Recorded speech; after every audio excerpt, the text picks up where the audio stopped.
দেশের বিশিষ্ট রাজনীতিবিদ ব্যারিস্টার রফিকুল ইসলাম মিয়া সাহেবের সহধর্মিণী, এদেশের বিশিষ্ট শিক্ষাবিদ, ঢাকা বিশ্ববিদ্যালয়ের সাবেক শিক্ষক,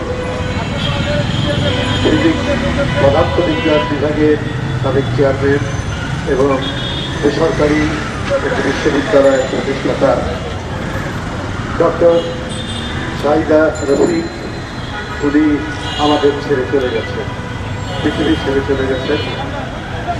আল্লাহ তাকে নসিব করুন। তার মতো একজন মহিষী মহিলা বর্তমানে অত্যন্ত জরুরি ছিল, তার বেঁচে থাকা অত্যন্ত জরুরি ছিল। বিভিন্ন দুর্যোগ এবং দুঃসময় যখন ঘনিয়ে এসছে, আমি যখনই ভাবিকে আমন্ত্রণ জানিয়েছি যে অফিসে লোকজন নেই, ভয় পাচ্ছে, চারিদিকে বিভিন্ন আইন শৃঙ্খলা বাহিনীর লোক অফিসে আসলেই গ্রেফতার করছে, তো এই যে ফেসিবাদী আমল,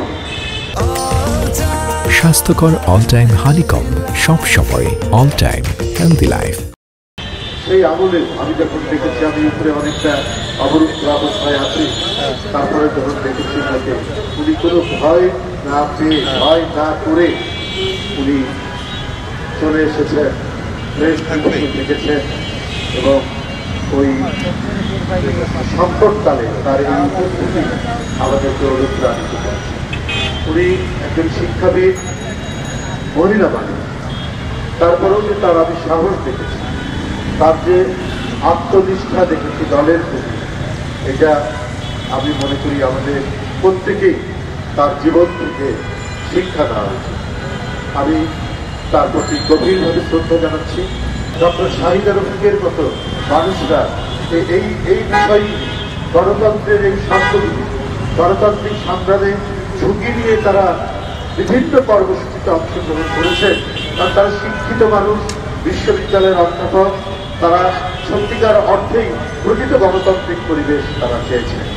তো আমার মনে হয় সেগুলো নিশ্চিত হলেই ডক্টর শাহিদা রফিকের আত্মা শান্তি লাভ করবে।